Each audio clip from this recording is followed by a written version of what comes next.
Freddie? Freddie, are you ready to start the episode? Oh yeah, my fault. Yeah. What the fuck? Are you actually though? Can we lock in? Yo, bro. No, I'm drinking. Oh, you drinking water? All right. It's okay if I start? Then I have your permission.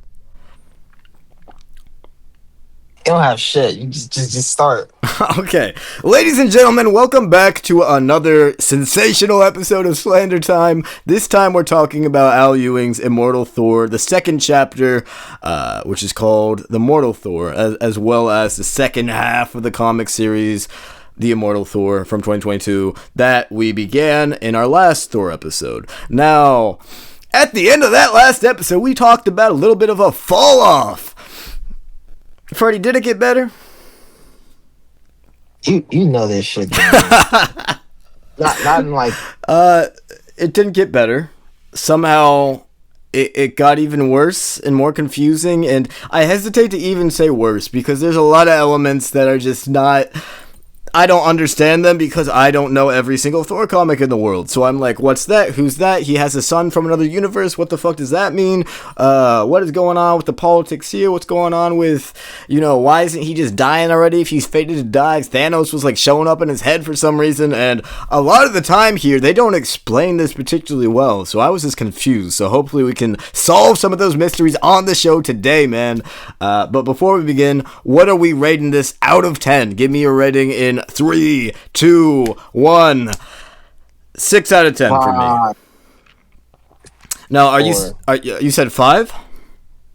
Yeah, 5. Are you saying 5 for the? What about if you encompass everything that we've read from this Thor series, including the first 10 issues? Does the rating go up or it's still 5? Go up to like a 6. Oh, okay. Yeah, I can get that. So you think basically it's hopeless at this point. There's nothing they can do to get you back on the feeling of those first 10 issues, right? No, it's just not happening. Where was the moment where you felt like you were truly falling off? Let's do a little bit of a recap to get people caught up first. In our last episode, Thor has basically been framed by this corporation, Roxxon, and the CEO, Dario Agger, who has the ability to turn into this Minotaur. Basically, he's just a fucking evil capitalist who wants to do evil capitalist things, and he is using the power of gods and storytelling to reach that end. And he's made Thor, basically, into a fugitive because he has pinned him for the murder of the Thor that he created, the corporate Thor, basically. So Thor has no choice but to escape and go back to Asgard. He's not welcome on Earth right now for the time being. So where we start off in this chapter of Immortal Thor, also he has, a prophecy which says he's going to die a terrible death, and we've been told that like 5 times by the 12th issue of the story. Now, in the 13th issue, where we started off, he goes to his friend Hercules. He's like, oh, hey, maybe I can get some help from you. You can help me out here. Were you fucking with any of this at the start, or was it immediately just, I don't care about anything that's going on? I didn't start off like this shit. Especially when that fucking wheel came up after it. Oh, yeah, like on the second page? Yeah, they have a problem with saying fucking prophecies that might mean something to the viewers a little bit because we've heard it before, but like not enough to really keep our interest. It's just like buzzwords, it's like mentioning one of the Avengers in an MCU movie. It doesn't do a ton for us, except we can point and go, hey, that's something. But yeah, I do think Hercules and Thor have an interesting dynamic character-wise. I think they're fun together. And Thor's kind of pursuit of this goddess of night character is pretty interesting. But overall, my question starting this batch of issues, because I actually was excited because I enjoyed the vast majority of the first batch of issues we reviewed the other week. But going into this, I was like, where are we actually heading with this? Because I know where the story wants us to go, which is Thor dying, but we have like 12 issues to get there. So what are we going to do for 12 issues that's going to be worth anything? The answer is they have a battle with Zeus, I believe. What do you think of this fight, Freddie, as the resident action junkie of the podcast? Was it asked to you? Nah, it wasn't ass. I mean, Zeus couldn't fuck with Thor, but it's like it's each their own. Yeah. But It's just not where you wanted the story to head. I think they should yeah, have kept up with the elder gods like Turanos and Gaia and their assault on the world, because that's really interesting. That is a dynamic that I don't know how Thor would solve that problem at all, and that's what I said last week. That's the more interesting thing about the Immortal Thor like foundation. And this just kind of feels like a little bit of a side story to me, you know? he was like fucking. He was bodying the shit out of Zeus pretty much. Yeah, He's yeah, he bitching about was. his powers weren't doing a damn thing to him. It's like, all right, man. You gonna call Zeus sorry, bro? Is that what you're gonna do? He is sorry. Like, he got resurrected after getting fucking killed. And Yeah. this is the performance he puts on. Well, I don't all know right. What's you can Zeus say. supposed to do against Thor, though? The god of thunder, right? Zeus is the god of the fucking sky. He Yeah. But when Zeus, all right, look, Zeus hurls the lightning at him. It becomes just regular lightning after he throws it, after it leaves his projection, right? So then Thor can control it. So realistically, there's not a ton that Zeus can do against Thor. I thought that was actually like the highlight of the fight. That fact coming unraveled, man. That was cool. Yeah, but the thing is, it should also be the same vice versa for Thor. Yeah. I'm saying, so Zeus shouldn't be getting bitched up like this. He just weak as hell. Yeah, it made Hercules look a little bit weaker by association as well. I'm not gonna lie to you, bro. Definitely did. His daddy getting done like that. Yeah. Fucking Zeus got this fucking clout to his name. He's a Right. sky father and shit. He's the Lord of the Heavens. He run the Greek pantheon. No, he don't run none of. He don't run shit. And then he absorbs Zeus's power as a means of defeating him. And then he starts saying that the wheel turns shit, and everyone's trying to guide him, including like the Night Queen. But Hercules and Loki kind of just have to deal with what's going on with Thor on their own, man. But he does lock in. He does kind of expel it and control it. So that's cool. What do you think the point of this first opening act of this story is then? Best thing I can say is like they're trying to like write home like the thing, or the message of Thor is not going to be able to like fucking fight fate or like Yeah. that's the only thing I got for you. Right. It's like this is But we going to already happen. It's knew not that. going to be adverted. Like, we're already knowing that he is going to die and there is nothing he can do about it because we've seen the prophecy happen multiple times at this point in the story. So I'm wondering if the writer just did not know what direction to go in, because maybe he had said to Marvel, oh, I'm going to do 25 issues, at the end Thor's going to die, and then I'll continue my story. But then he realized he got through everything he actually wanted to say in like the first 12 issues. So then he was like, dude, fuck. You know what I'm saying? That's because that's what it feels like reading this, man. There's important stuff that's being set up with Thor and the Enchantress and their relationship, which I did not expect that shit. But overall, there was not much that got me into this. They reincarnate Dario Agger again, which I like. I think that's a good villain. That is where the most interesting stuff came from, and I know that because that is what we spent the longest talking about the other day. You know, when we did that episode, we talked about how corruption and government like overreach and big businesses and capitalism effectively are a really interesting way of controlling narratives, and they make for a really good villain. Do you stand by that as we see more of Dario Agger, or do you get tired of him? I'm not tired of them. I'm tired of this book he's in. He just happens to be held down by his environment. Can I be honest? I think if I was recommending this to somebody, I would say read the first 10 issues, skip to the 25th issue, and then try Mortal Thor. And if you don't like Mortal Thor, say fuck it. Would you agree with that advice? I'm gonna be honest. That's actually diabolical. You suggested skipping like 15-ish, like over half of this book. What happens in those 15 issues that we need to know about? That's relevant. That's entertaining. Not really shit. Not really shit. That's what I'm saying. I'm saying it's kind of diabolical that you can even do that though. Right. What do you think of his first battle on Earth, really, in this book, with just, like, casual supervillains that would normally be fighting, like, Spider-Man or, like, Moon Knight or somebody like that? Was that an interesting story to you, or you didn't care? First he fights the radioactive man. I don't want to see that shit. Yeah. Oh, you didn't care? I thought you like it because you like seeing him be jumped by supervillains and see how he gets out of situations like that. You like seeing all the supervillains battle their hero. Am I wrong? But these motherfuckers bang on. What about, all right, were you familiar with these characters before they faced Thor? Like, you know who the No, Cobra and Mr. Hyde are? I don't know who any of these Oh, motherfuckers are. damn. Did you like any of them? Not really. Not What about Grey Gargoyle? I know you didn't like him, but were you familiar with him? that motherfucker. Don't know. Really? You don't know him either? Okay, interesting. No. He did have a crazy feat the first time he was introduced, bro. That first splash page he's in where he just turns Thor to stone instantly while he's still a god. That's kind of nuts, right? And then they break him apart. I thought it was up for him, bro. But then he comes back to life through bullshit means, bro. Effectively. Because of Donald Blake. Now, do you know who this person is? Yeah, I know. I'm aware of who Donald Blake was even before this. Right. And what do you know about him? Talk to me. Oh, pretty much like back when Thor first showed up to Earth. Yeah. Odin kind of like created Donald Blake as like his alter ego. Yep. He'd be swapping between the two on Earth. Right.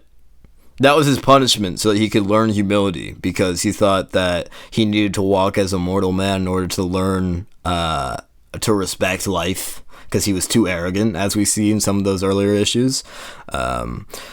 And it works really well for him. He's switching back and forth and back and forth and back and forth. And every time he switches, basically this other personality, this other person goes into like a limbo dimension. So basically, once he learns humility, he learns to accept himself as Thor. He doesn't have a need for that identity as just a doctor that goes around helping people and has a wooden cane. So he just stays as Thor for something like, I think it's 30 or 40 years. And as I mentioned, Donald Blake gets sent to this void when he is not inhabiting the body of and space of Thor. So he's just alone in a prison where he can't do anything, which would probably make anyone insane if they were in there for 1 year. But he was in there for 30. So it straight up turned this motherfucker evil. I can't really blame him for that, man.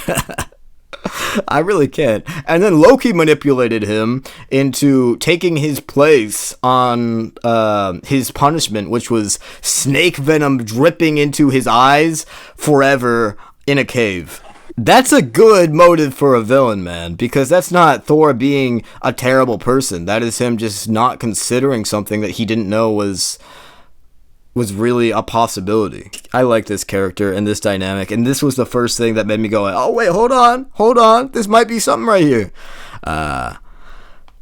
So... Too bad in the vacuum. Is it, though? He's the main villain of this run. That's not what I said. Too bad in the vacuum. What do you mean by that? Talk to me. There's not enough good shit in here. Who the fuck with that? Yeah, I think you're probably right. Because at the end of that very same issue, guess what happens? His son shows up, Magni. Do you know who this is? Nope, I don't either. He showed up. I was like, when the fuck did he have a kid? That's when I knew, bro. That's when I knew the direction this comic would be going in. What do you think about comics like this that have a lot of continuity in them that are like, oh, hey, you remember this character? You remember this character? You remember this concept coming back? You remember when Thor did this? Does that automatically put you off of a comic, or are you okay with that as long as the story is peak enough? Okay, so the thing is, regardless of how good the story is, Yeah. I feel like if you're doing that, you can't do that too much.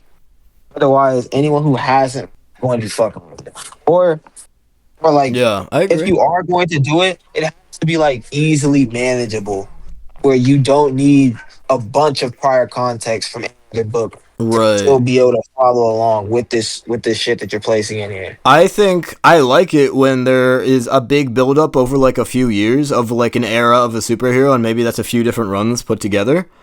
But that's not what this is. This is supposed to be a new chapter for Thor.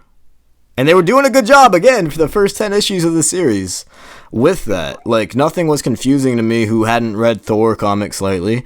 Like everything was making sense, and now we get to this section, and there are all these elements that this writer wants to pull from, and the issue is, for me, most of them just aren't interesting. I don't give a fuck about Magni. I still don't. He's just kind of like a white bread motherfucker, bro. Like, am I wrong for saying that, you think?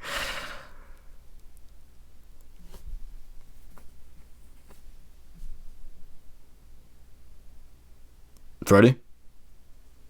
You don't hear me? No, I didn't hear you answer that.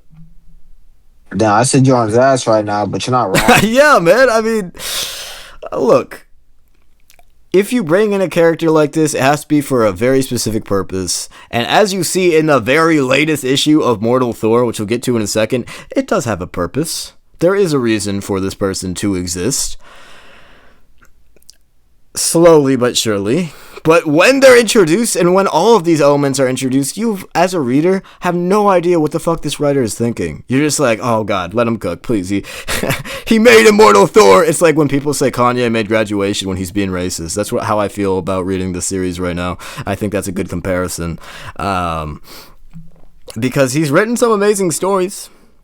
He's writing, oh, you're going to be happy to hear this. He's writing Absolute Green Lantern right now.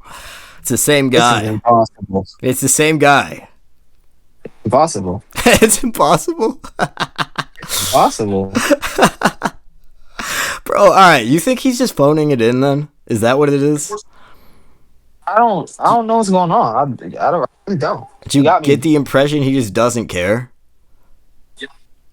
Because that doesn't make sense, though. Because if you didn't care, you wouldn't want to say, like, you wouldn't want to do a 75-issue series of a character you don't give a fuck about. You know what I'm saying? That doesn't make any sense. What if the money was too good to be true? Just couldn't turn it down. You think so? Maybe. If it was. Because this is coming off of the success of Immortal Hulk. Like, very clearly, because they're called the same thing. Like, Immortal Thor, Immortal Hulk. It's clearly to get motherfuckers to buy the series if they liked one. So, I don't know, man. I really don't. I am wondering if this is just, like, all of these elements are going to come together in a really beautiful way, and it's going to be majestic, and it's going to be amazing, and it's going to have this great thesis statement on stories and how we engage with them and everything like this, but... I don't see the vision right now, man, unfortunately.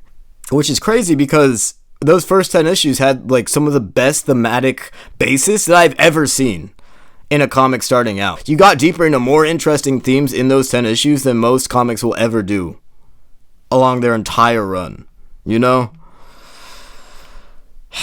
And it's weird. It's weird to think about. You get that Tales of Asgard issue, which is kind of just filler, it feels like, which is fine.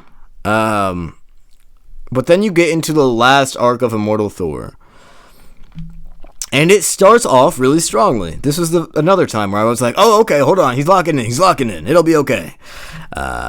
Because it starts off with, it starts off with Toranos coming in on that giant wheel, and you're like, damn, there's something out there that's strong enough to fuck with him, bro. Because they attach him to this fucking wheel and hold him, basically. The only way they can get Toranos free is by killing him, doing a mercy killing for him. When you saw this shit, what were you thinking, man? Had you tapped out at this point, or were you still holding on to hope that this could be the lock-in? No, I had no hope, actually. Really? I was cursing you. Wow. What about the battle with the Executioner? He gets the blood axe, which is a pretty cool concept. No? You don't give a fuck? No, I had nothing. Yeah.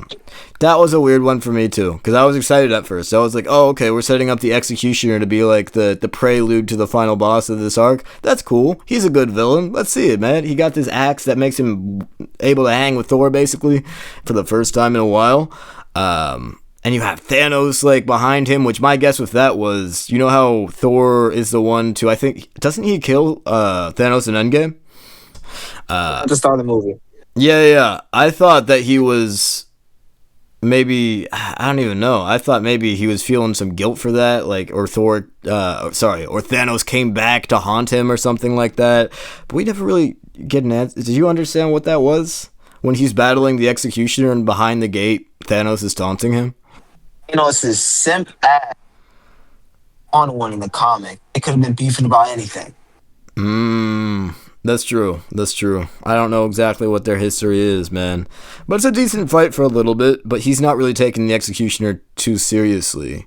And then at the end, he's kind of like, why don't you join me in battle, sir? Instead of battling me, we can go and conquer this threat together. And the Executioner's like, yeah, sure, I guess I'll join you. I'm like, what? That didn't make sense to me. I mean, I don't know, man. I feel like a character like the Executioner would not join Thor so readily, you know? But he's at like a really pathetic state in his life right here, where he just wants to grasp on something. So I guess it makes sense for him. And I did note, man, when Executioner and Thor walk into the Utgard dimension, where they're going to go after what is happening to these gods and what is inevitably going to be Thor's death, when the panels shrink down into the one cube that traps them, and then the next page is a full page spread of the Utgard Loki holding the panel that they're in, bro. That was sick. You can have good visuals. He's saving you. We ain't solo leveling in this bitch. Oh, man. Don't do that. All right, that's an actual question. Immortal Thor or solo leveling? What's better? Solo leveling got action on this. Yeah. That's it, though. Right. I mean, Immortal Thor does have good dialogue here. Like, the Utgard Loki's speech when they first meet him again. It's a good speech, man.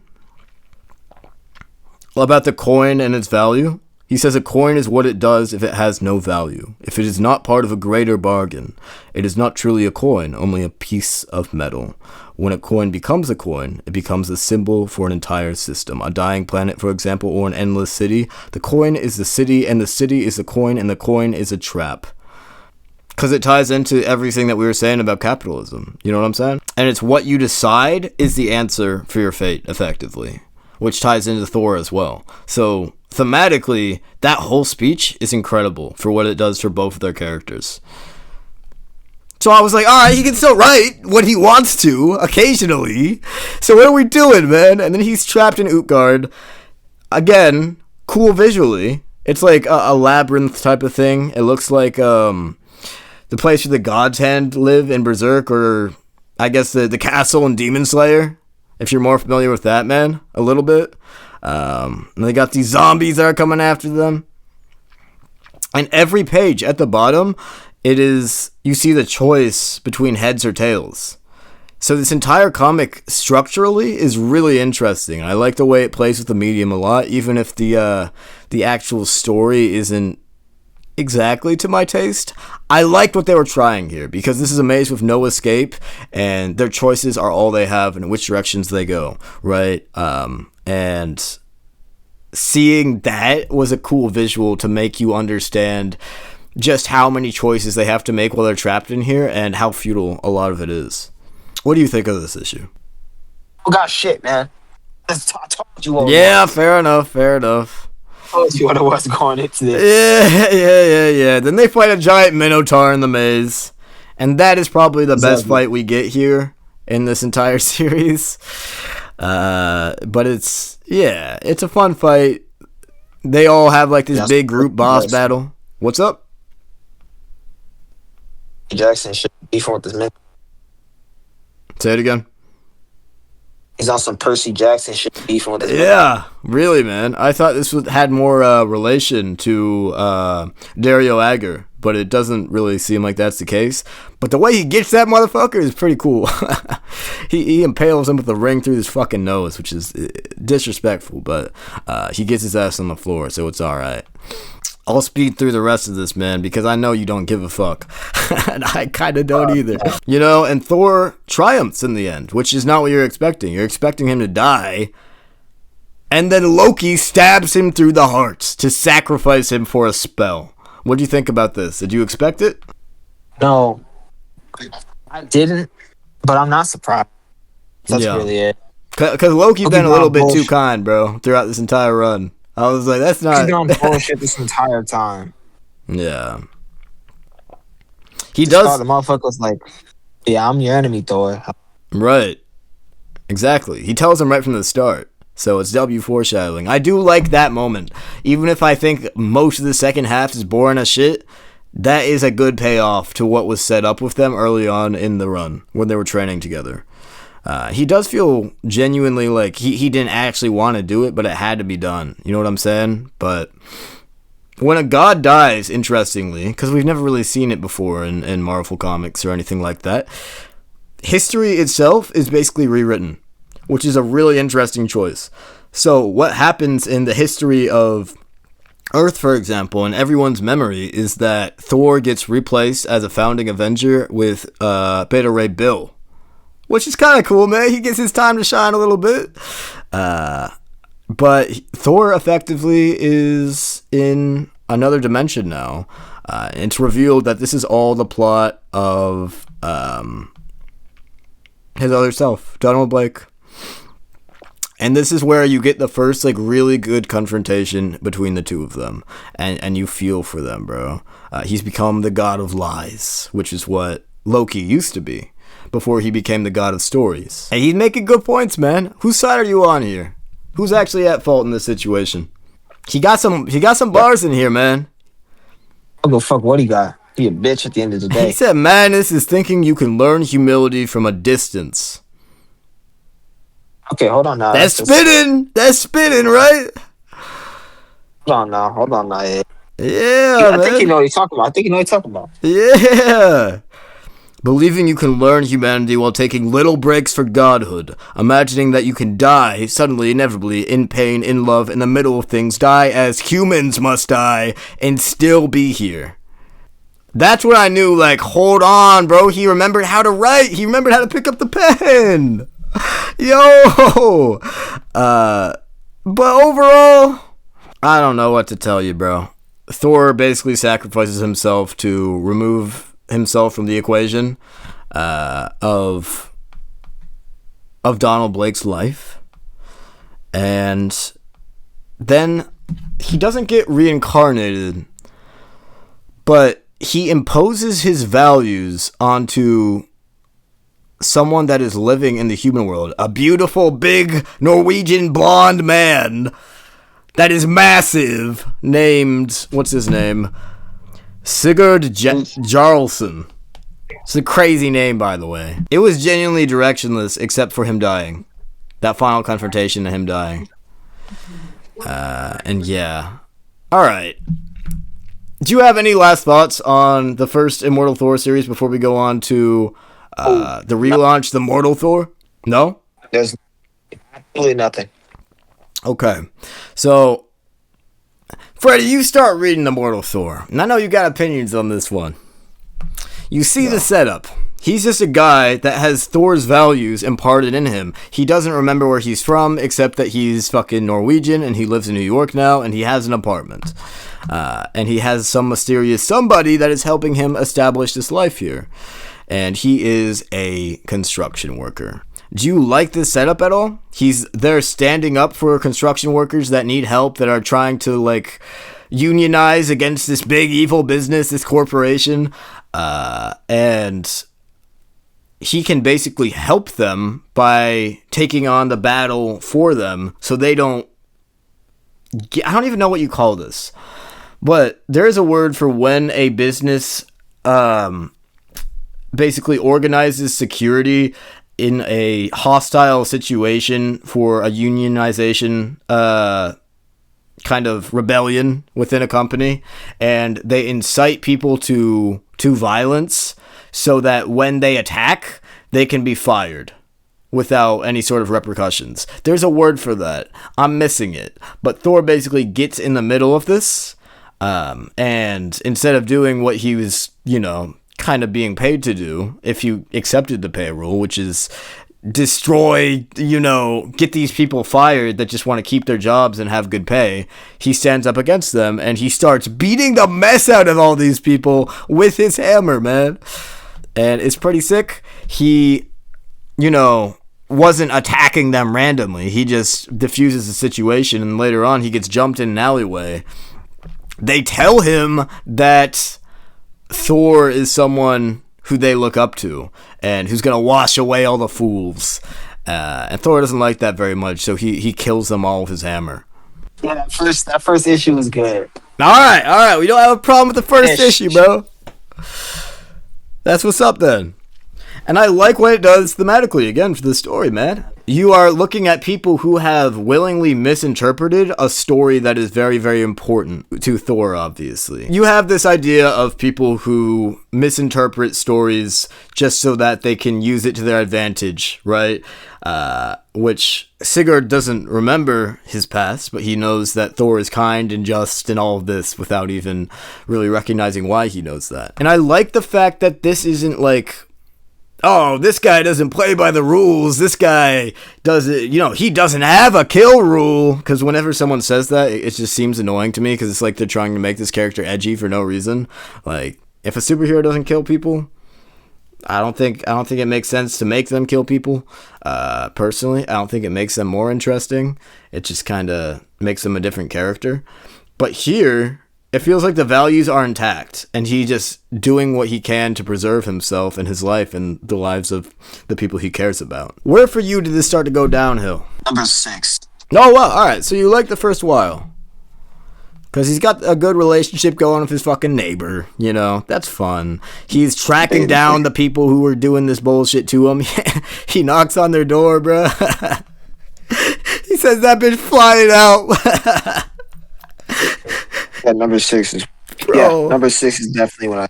Okay, that's when it fell off. But that second issue was goated too, bro. Like, Thor as a vigilante that doesn't have any powers is such an interesting concept that I never would have thought of. He's just killing motherfuckers like John Wick style. Issue 3, he starts to get some of his memories back. He starts to work on construction, but he is attacked by a bunch of fucking agents that are after him from Dario Agger and Donald Blake at Roxxon. And he fights back. And he fucking murders them. Like, brutally. Does Donald Blake, he got new drip, he got a new cane, bro, he's looking clean. What don't you like about him as this villain that drives this storyline? What could they have done better? They could have done shit better. It's never getting a higher rating with me, I'm sorry. Okay. So you just... Nothing about this. You just don't like the premise, it's not interesting enough to you? No. Okay. Not sitting with me. It's just... Is it maybe... cool for like... It's cool for like what other people got going on, but this shit ain't sitting with me. It just ain't. Yeah, I get it. Okay. I think maybe you're just not interested in the mortal Thor idea, which is fine. I think it's interesting seeing him weaker and more vulnerable because in Immortal Thor, when people were going to kill him on like Earth, like people like the Cobra and the Grey Gargoyle, I never actually believed he was gonna die because he's immortal. But now that he is mortal, there's a danger to it and like a fun that comes with him battling these supervillains that, we have some familiarity with. That is interesting to me. But issue 6, the one that you don't like, is the one with the Cobra. That ugly motherfucker. He can't battle some jobbers, bro. He can't just battle some trash villains, man. I don't want to see his ugly, fucking, skinny, lime green arm and pants wearing ass. Damn! Who wants to see that shit? You're hating. Ugly ass fucking helmet. So you just think the motherfucker's ugly? You didn't even have an issue with the battle or like the writing or anything. You just said fuck this guy. Fair play. Got this fat ass, these big ass, goddamn anacondas out here busting through their cage and shit. Yeah, he left him on the ground to die, bro. And then this little bitch out here using poison. You don't like your poison users. No, I don't. You're just mad because he reminds you of Orochimaru, bro. That's what it is. Orochimaru would never be on some bum ass shit like this. Well, yeah, he is like a D tier henchman. That's like probably $15 an hour, bro. You can get him for. But they think this guy's just a mortal guy, like a poison user. Yeah, that should be enough to take care of Norwegian strongman, right? Nah, I don't know. What about the next issue? Shit. Is Hyde any more interesting to you? He's definitely more powerful. No, I don't give a fuck about. Yes. He's just as fucking ugly. Him and the Cobra used to be partners. Bro, he had a devious plan though, did he not? He tried to run him over. That's it. I could do that. You could. Like, are we serious? Yeah, bro. Listen, your big fucking plan was to run him over. Yes. You were hired to do that shit. That fucking solves the issue, does it not, bro? You could have gave you gave like a fucking crackhead $20. They could have done the same shit. He said vehicular manslaughter, an unusual method, but not without charm. And then he smashed that motherfucker head in and drove into him, bro. Oh my god. That was, alright, come on. That was funny, right? That was funny. He was a fucking bum. Alright, bro. Come on. And he drove his ass right into, oh my god. I felt so bad for that random individual in the truck, bro. He's definitely racist. He's definitely Republican. But I felt bad for him, bro. In the cowboy hat. He might have been. You seen that motherfucker, right? He might have been. I ain't Bro, gonna he was turning in the middle of the fucking road, bro. And then he was actually an asshole for that. Did he get his shit rocked? I forget. No, Thor fucking drifted his shit. Aw, damn. So every issue you read, you're seeing, you know, Dario Agger send more villains after the mortal Thor. And are you just like, they just keep getting sorrier? Is that your opinion? Yes. When he said, Except call in the radioactive man. He wasn't that sorry. He wasn't that sorry. Thank you, bro. He was still a bum. He was intimidating. He was still a bum. That scene with, where she just wakes up and the radioactive man is in his house with tea. Come on. I'd say, shut up, I throw some water on. Like, you feel the intensity from him, though. This is the most serious I've ever seen radioactive man be taken. Because he's fucking with a human, that's why. He's a bitch. Yeah, but he was cold, though, bro. He's only cold against a human. That suit he had on, bro, that two-piece? He is not shit. Man. He's harassing a fucking human. He was doing that shit. Let me get a fucking another human. Let me get Batman on his ass. Batman's like dead so fast. One touch, he's dead. Well, no, Batman could probably do exactly what Thor does in this issue, which is just... Batman's doing him way worse than fucking Thor. Yeah, because he got the suit to put on. Batman, you know Batman has like 1 billion radioactive suits lying around that he can just use to jump that motherfucker. On his ass. Yeah. And he was trying. This is like off-brand Thanos at one point. He said, "I'm inevitable, bro." He blasted half a warehouse open. He was talking too fucking. Yeah, he basically hoed himself because he just put the building on him, bro. But then you have what is my favorite issue, man. Issue number 10. How'd you feel about this one, bro? Where he goes up the tower and he's just like beating the mess out of all the supervillains that are sent after him, one level at a time, man. The action in this issue was dope. You can't tell me it's not. It got some good action going on. Yeah. The fight with the Grey Gargoyle was sorry this time, though. I can't even I can't even pretend on that. You finally admit it. Actually, he might be dead. I think so, because you know Dario Agger can't help him because of what happens immediately next. This is when I decided, like, oh yeah, I'm gonna give this to Freddy because I think he'll like it more than what came before. We start to understand exactly who the Minotaur actually is, and how he's just this billionaire that got really fucked up in the face, and he was still accepted by people. Was there anything interesting about their conversation to you that you could apply to the real world? Oh no, you can apply that entire conversation to like real world. Right. Like when he said like how people can accept monsters. I was thinking like not in a literal sense, like face wide. Like I was more like correlating it to like people, like certain people's actions and shit. Like the masses won't actually do anything or like care about what people have done when there's even documentation about it. Right. Yeah, he says, so clearly the world tolerates monsters much more than it will tolerate the little people. If I fall from grace, the world will always catch me. Can you say the same? And he calls him little man. I felt disrespected. Also, one thing, was this motherfucker always able to become a humanoid like Minotaur? Or that? I don't remember that. No, that was what they explained here, man. Yeah, in the last run, yes. Yeah, he was... Did that? Yeah, he was doing that when he fought Thor. I did not remember that. What? I did not. We talked about that in the episode.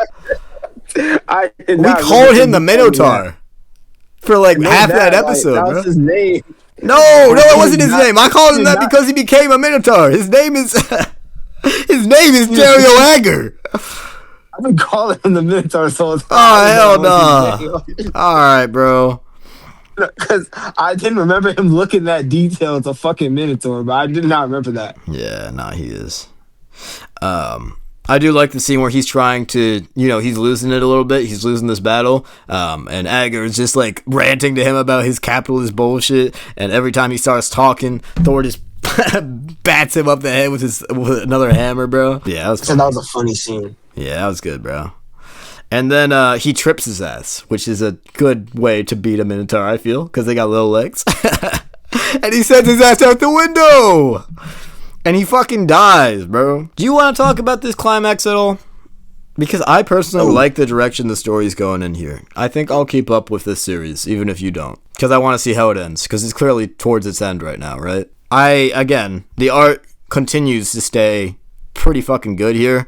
The panel where the Great Serpent comes out of Donald Blake, that's some horror shit, bro. That's a cool fucking scene. And then you get the... What's that? It proved why he was ugly. Yeah.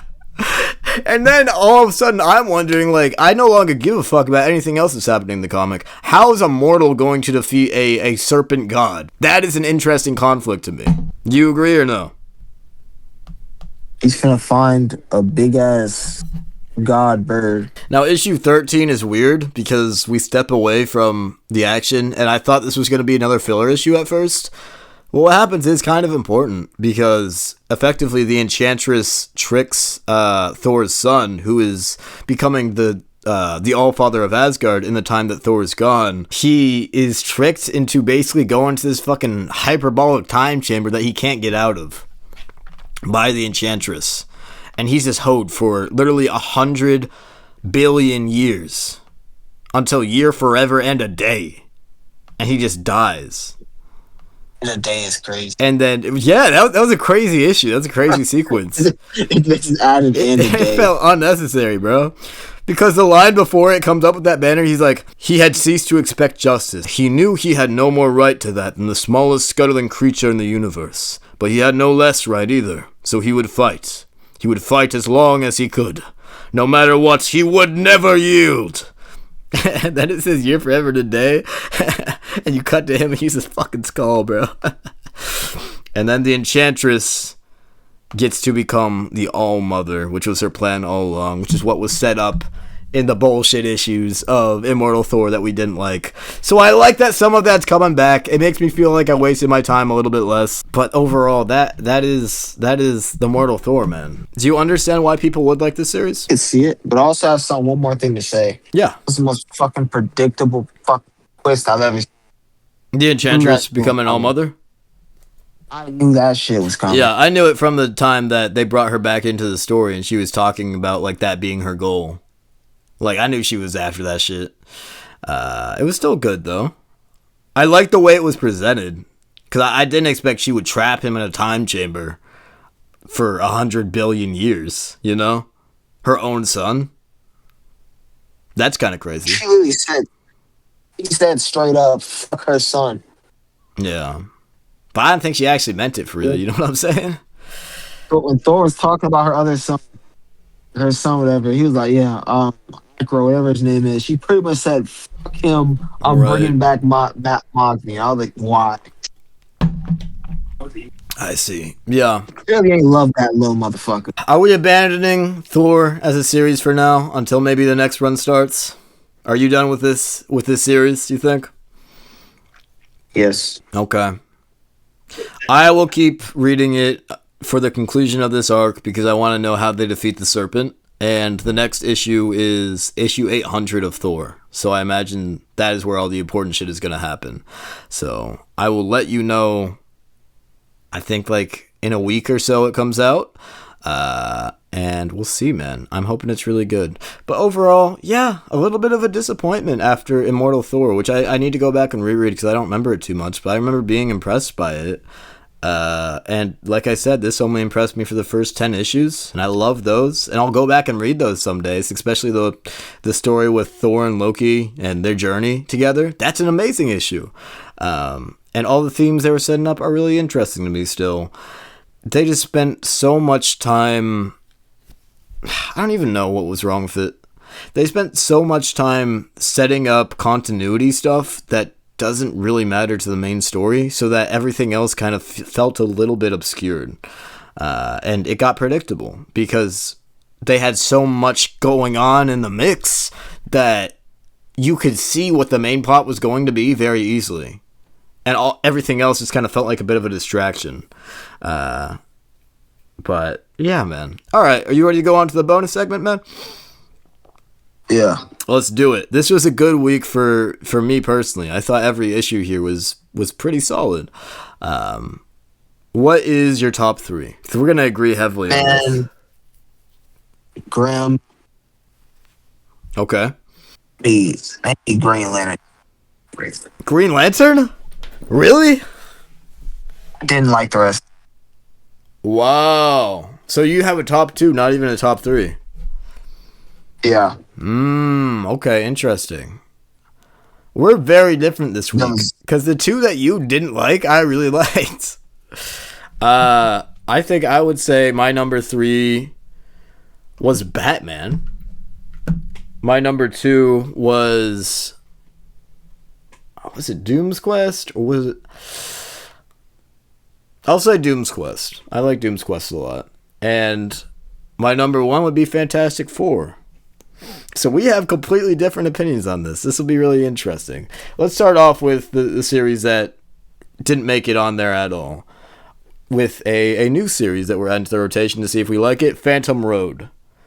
What do you think of this one, man? I don't know what the fuck I'm getting from this. They don't give you a lot this first issue.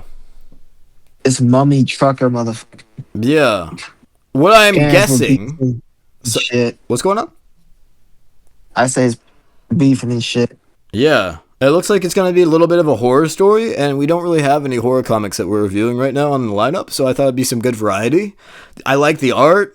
The writing's pretty good. The flow of things is pretty nice. Like, I think this was a longer issue, but it didn't even really feel like it. I read this so fast, which, you know, isn't necessarily a good thing that you can get through it really fast, but I think it fits what we do for the segment. So that's really the reason I put it on here.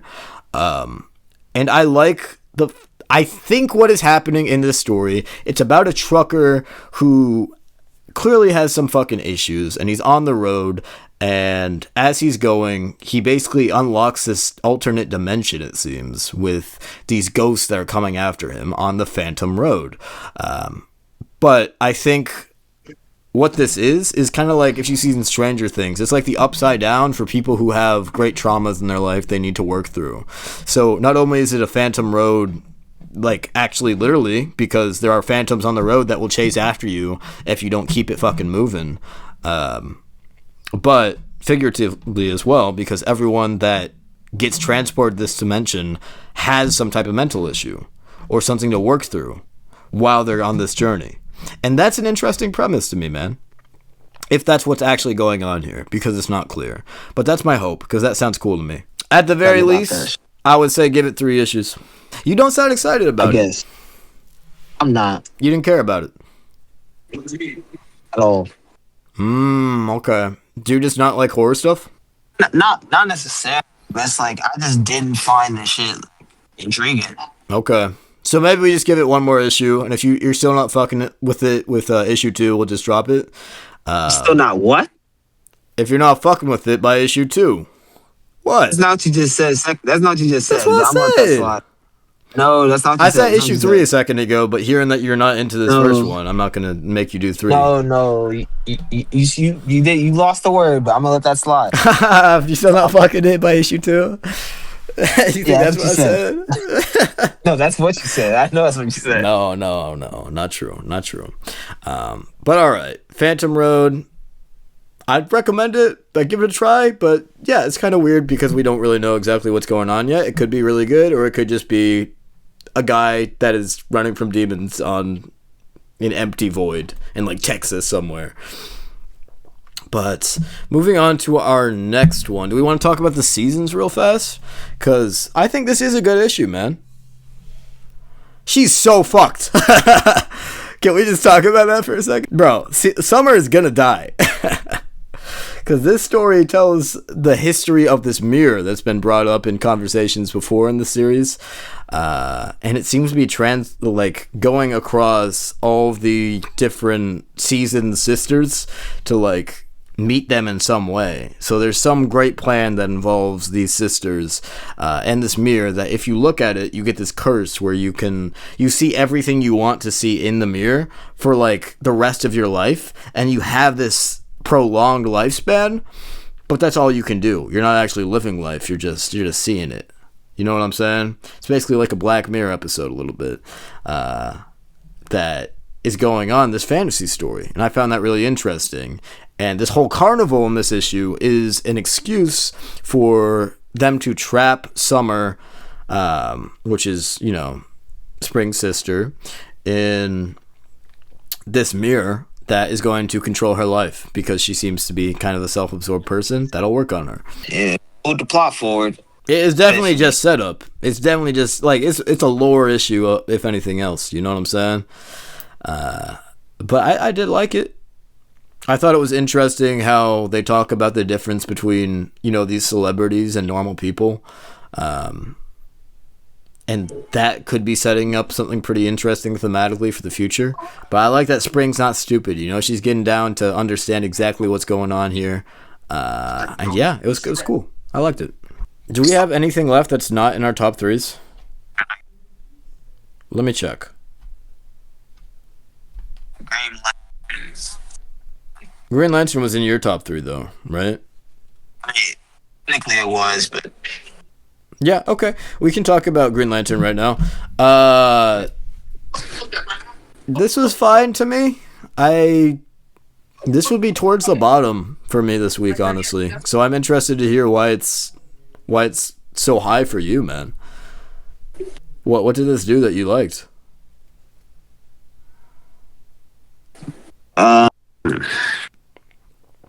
Mostly just a little bit more about with Ops and Namur, whatever the fuck his name is. Yeah. Kind of like moving like slowly but surely forward. But I'm not gonna lie, Green Lantern, it doesn't have too much longer for it to piss me off. Yeah, I would be getting ready to drop it for... This is the weakest of the week to me. I know that might be a crazy take, but I don't know, man. They gotta lock in with this shit. Like, I think the billionaire, him trying to figure out what's going on with this massive ring, he's like, I bought this, so it's my property now. I'm like, all right, sure, that could be an interesting dynamic. And then there's this battle going on with them. So maybe some interesting stuff being set up. But if I read an issue of a comic and I say, maybe there's something interesting that's going to happen in the future, that's not a good sign, right? You want to have one thing per issue that people can point to and go like, oh, I really like that. And the past few issues for Green Lantern for me have not been doing that. But I also don't understand all the references, so I'll be willing to give it a few more if you're saying this is good. I think I did like we find out how it got like Black Hand. Oh yeah, because he killed the monster, the Abin Sur, right? Yeah. Yeah. The hand is sort of acting like this like how Absiner was, and he was fucking judging, like going around like judging people and shit. Oh yeah, you're right. I didn't make that connection, but yeah, you're right. No, that is like, mildly interesting. But how his emotions are kind of like sort of interacting with it, so it's not like as absolute. Right. I see what you did there. But you're still liking it for now? Yeah, but it's gonna have to speed the fuck up eventually, because I'm not doing this for too long. That's what I'm saying, man. We'll see, man. It might be getting sacrificed. We'll have to find out. But okay, let's move on to my number 3, which didn't rank for you, which was Batman number 7. This really surprised me because I told you last week, I was like, there's no fucking way that's the Joker, but the Joker doesn't look like that. Apparently it was the Joker. Told your ass. You did not tell my... I'm tired of you. You did not say that. You were like, I don't know who the fuck this is. That's what you said. I know because I edited it. Oh, guess I didn't say it. Well. Yes, bro. You didn't know who the fuck this was. The way it was framed made me believe it was the Joker. You know that ugly ass motherfucker was the Joker. Damn. He looked the exact same. Damn. All right. I don't know what happened to him. Do you know? How would he get that fucked up? Do not know how he got fucked up. Bro, he looks like he ran into the Hulk. But somebody fucking curb stomped his shit. I don't know. They do a whole lot to him. I'm just a sucker for issues where it's like a whole conversation between a hero and a villain, and you get interesting character stuff from both of them, and that's exactly what this was. So I was pretty happy, especially because last week I was about ready to drop this fucking book. What do you think? You like it? Yeah, I like the Joker and Batman conversation and shit. Joker was like, "He called you here. No, you're alone." Right. He said, "You're lonely, Batman." That was like, crazy. I'm alone. I'm not. He was like, I'm alone. I ain't lonely. There's a difference. Yeah. He talked. At the end, that cliffhanger, he was like, someone's coming after you, Bruce. And I was like, oh, shit. Right. Which I wrote down that's kind of like the same sort of villain that we're getting in Daredevil right now, which is pretty interesting. Hey, you want to compare Batgirl to Bum Devil. All right, bro. Stop it. Don't act like this Batman run's been all hits, all right? This isn't even in your top three. Yes, it is. Wait, Batman's in your top three? Yeah, I said Batman, Grimm, then I guess Green Lantern. Oh, my fault. I thought you didn't even have it on. No, I had it in there. Oh, my fault. I misheard you, bro. But all right. Yeah. No, I really like this issue. I was surprised. I was like, there's no way that he thought something was better than this, right? But all right, let's move on then. Unless you have more to say on that, it was a great issue, great confrontation. But yeah, you know, there's not a ton to say because we know about Batman and Joker at this point. How about we talk about Doom Quest, man? Don't do that. This is a good issue. All right. I know I like this issue. I know why I like this issue. I want to hear why you don't like this issue. I'm sorry, but like, fucking time, an issue about fucking Doctor Doom. This premise is just not for me. Bro, he stops the Titanic. He's that goated. He's just doing shit. He was killing people just straight up. He was. That shit was funny as hell, bro. He was catching bodies every loop. He did not care. He didn't give a fuck. Yeah. Why would he care? That was entertaining to me, man. It's fun seeing him put in this crazy situation where he has to pilot a ship away from an iceberg, right? Because that's not something Dr. Doom has to do every day, man. And it's so funny how he keeps trying to get people to, like, pledge his allegiance to this, like, small backwater fucking country that no one cares about in America. Because this is not even Dr. Doom. This is just a normal guy. The Dr. Doom, like, costume is on for the viewers. That's not actually what he looks like. So, I don't know, man. I find it very funny as just, like, a comedy series, not even as, like, an action series. But then the actual solutions that he comes up with are very clever. So I like it for that reason, too, man. What do you think of that last page of the issue? George? Yeah. It's so fucking funny. I already know it's finna be what's finna happen. Dude, it's so funny. He gotta lead that, bro. The cover to the next issue was crazy aura, bro. It's just Dr. Doom on the ship leading the revolutionaries, bro. Of course you would be. Whoa. What do you mean, of course I would be? That's your favorite time period, isn't it? Whoa. Crazy. Holy accusation, bro. I'm just saying, that's your favorite time period, isn't it? You didn't deny it.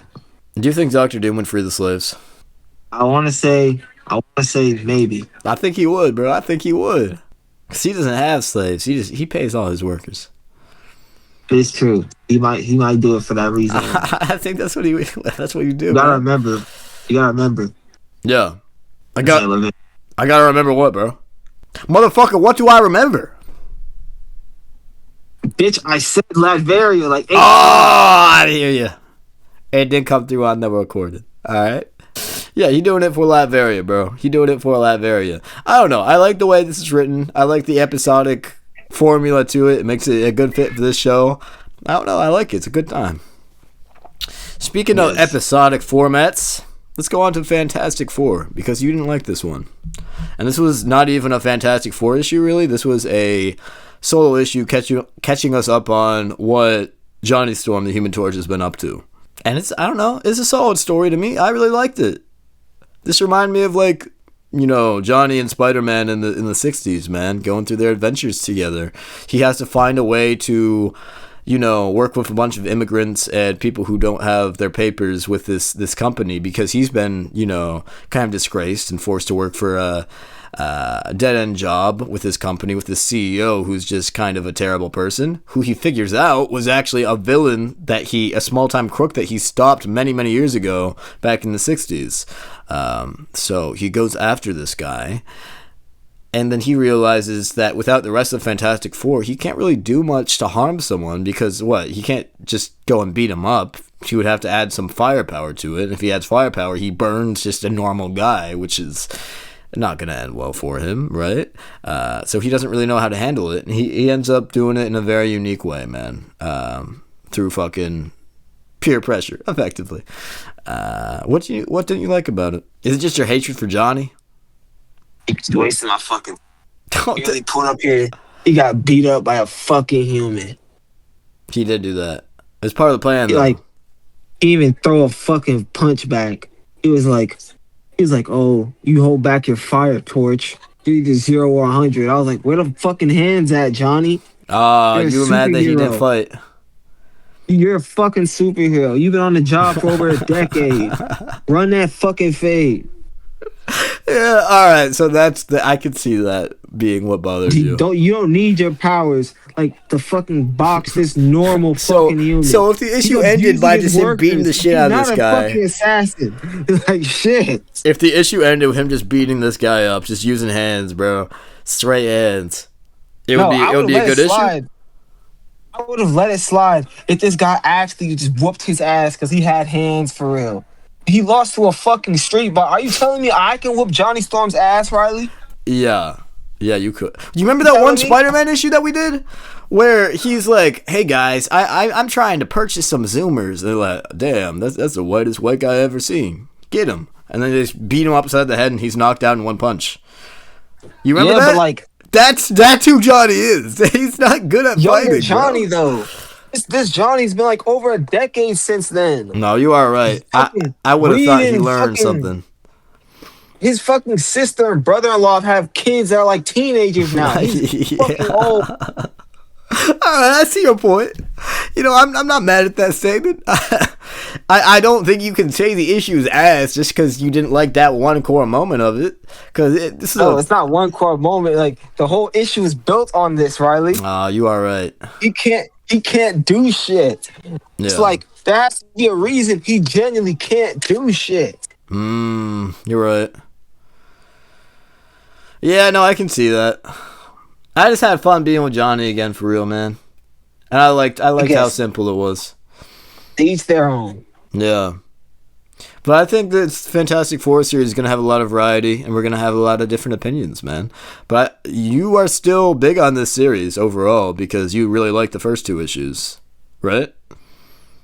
I did. So you're going to keep it around. Just because I seen Johnny. Yeah, I'll keep it around. On this shit again. He's going to get his family dropped. We gotta get the family back together at this point, man, and figure out what the hell is gonna happen. I think at the end of the issue it said next issue. It finally gets explained what happened. So I'm looking forward to next episode, man, because then we can finally figure out what the hell they did to get in a situation where Johnny has to wear a fake mustache all the time. I do think it was funny that they're like, "Yo, we knew you were the Human Torch the whole time. You do nothing but glaze this motherfucker. No one does this." That was pretty good, bro. And it's like, you don't think we see you fucking welding the shit that you don't want to actually work on? So I did like a lot of the comedy, so it's a good sign for me. I think I like this run a lot. But all right, let's move on to, what do we have left? Just Grimm. Just Grimm. This wasn't in my top 3, but I do think this is a really solid issue, man. It's so crazy to me that an issue of Grimm can be this good and still not even be in my top 3, just because everything else is just even better to me. You know what I'm saying? Like, this is still a great issue. I like where we're going with it. We have established fully that the Reaper's Scythe that our protagonist has can teleport to Death himself because it is Death's Scythe. And Death is in LA. So we're going to... Wait, was it LA? I think he's in Vegas. Oh, yeah. He's in Vegas. So we're going to Vegas right now. What do you think of the issue? The issue is good. I thought the issue is good. Yeah. We start off like she's straight up able to use the scythe. Even like she talks to Death. First of all, even before that, I knew that out there bitch was not shit. Damn. I knew her. I knew she wasn't shit. What's That's that? that's the first thing. She was fucking sketchy as hell. She's straight up working with this fucking end. It's not even like she getting bitched up by him. Like she's genuinely working with this motherfucker. Yeah, you're right. Yeah, and they hold her at the end just fully. They were like, yeah, fuck her. She's out of here. We do get more powers being developed for her as well. She can potentially have power over life and death, bring people back from the dead, which it's not proven if she can do that, but they're like, she should be able to do that with what we've seen her do. What do you think about Straight that? up like pretty much like prevented someone's death. Right. Either I don't know how if that was literal or it was only in the sense of she made them both intangible. I don't know. I don't. No, but a character mentions that with what she's done, she might have power over life and death. She might be able to bring people back from the dead if she tried. Right? Because Yeah, he did say that. What if she just walks with someone that is dead to the living and fucking brings them back? You know what I'm saying? Like, it could work out for them. But we'll have to see if the power of the scythe. So, a lot of interesting things are being set up here. And at the end, they finally meet Death. Is that Death at the end there? Or is that, like, maybe a representative for him? Either way, we're getting close. Should be him since they're literally Right. that sent them there. Can I just say, this reminds me so much of Percy Jackson. That one chapter of Percy Jackson where they go to... Who is it? Lotus Casino? Not even the Lotus Casino. It's somebody in Vegas or like LA or something like that. Hades, maybe, right? It reminds me of that. He's in LA. Yeah. It reminds me of that so much. Especially when they were going to this hotel and they're like, oh yeah, okay, so this guy's not even being subtle about where he lives. I'm pretty sure that was like taken straight out of Percy Jackson. So I don't mind some of those influences, man. That's a good series. And I like the vibe being intact here. So another great issue from Grimm, man. I'm looking forward to seeing potentially all the answers be revealed next issue, which is way sooner than I thought. I thought this would be like a full first arc, but it seems like they're really trying to level her up fast and give her some powers. All right, I think this was a good episode, man. Do you have any final thoughts? Fuck Magnet. yeah, fuck that motherfucker. All right, bro. Thank you, ladies and gentlemen, for another amazing episode of Slander Time, and we'll see you next week for the return of our biggest series ever, which was our full review of Spider-Man, starting with part 1 of Jerry Conway's run.